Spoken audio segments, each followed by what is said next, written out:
కాశ్మీర్ లోయ ప్రకృతి అందాలకు నిలయం. నిన్న మంగళవారం ఉగ్రవాదుల ఉన్మాద చర్యతో హృదయ విదారకంగా రక్తపు మడుగుల్లో అభాగ్యుల మరణాలతో ఆప్తుల అరణ్య రోదనలతో యావత్ భారతావని హృదయాలను కలిచివేసిందని బీజేపీ నేత నవీన్ కుమార్ రెడ్డి అన్నారు.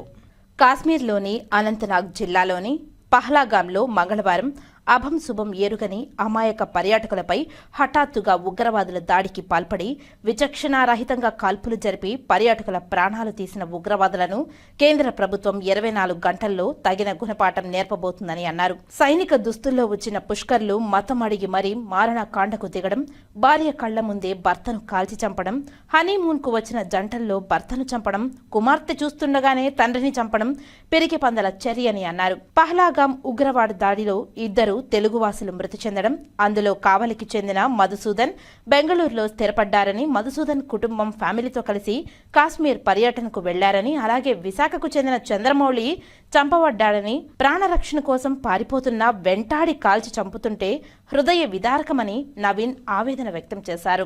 కేంద్ర ప్రభుత్వం కాశ్మీర్లో అమాయక పర్యాటకుల ప్రాణాలు తీసిన ఉగ్రవాదులను వదిలేసే ప్రసక్తే లేదని, ఉగ్రవాదాన్ని ఉక్కు పాదంతో అణచివేసే దిశగా కఠినమైన నిర్ణయం తీసుకుని ఇలాంటి దుర్ఘటనలు పునరావృతం కాకుండా శిక్షిస్తుందని యావత్ భారతావని ఎదురు చూస్తుందని అన్నారు.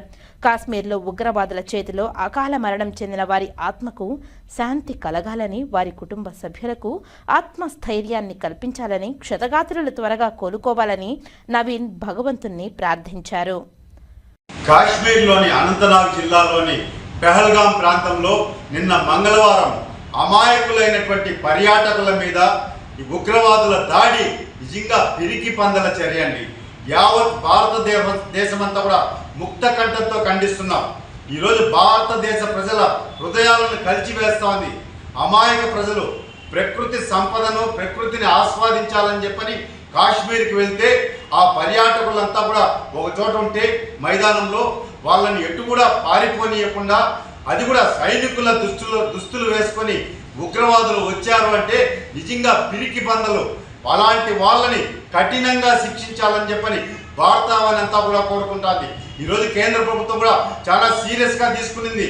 24 గంటలలో ఎవరైతే అమాయక ప్రజల్ని పొట్టన పెట్టుకున్నారో వాళ్ళకి తగిన శాస్తి జరగాలని చెప్పని యావత్ భారతదేశంలోని కోట్లాది మంది ప్రజలంతా కూడా ఈరోజు ఎదురు చూస్తూ ఉన్నారు. ఆ కఠినంగా శిక్ష తీసుకోవాలని చెప్పని ప్రతి ఒక్కరు కూడా ఈరోజు కేంద్ర ప్రభుత్వానికి విజ్ఞప్తులు చేస్తున్నారు. దీనిని కేంద్ర ప్రభుత్వం కూడా చాలా సీరియస్గా పరిగణించి ఉగ్రవాదుల చర్యకు ఉక్కు పాదంతో అణిచివేసేందుకు ఈరోజు చర్యలు చేపట్టబోతున్నారు. 24 గంటలలో ఖచ్చితంగా కేంద్ర ప్రభుత్వం కఠిన నిర్ణయం తీసుకోబోతుంది. దానిలో ఎటువంటి సందేహం లేదు.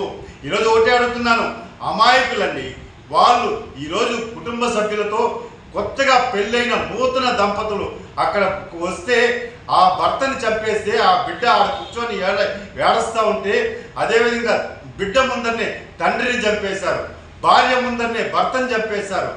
మరి మతం అడిగి చంపడం అంటే ఇంతకన్నా దుర్మార్గం ఇంకోటి ఉంటుందా? దీనిని నిజంగా ప్రజలంతా కూడా కుల మతాలకు అతీతంగా ముక్త కంఠంతో ఖండిస్తున్నారు.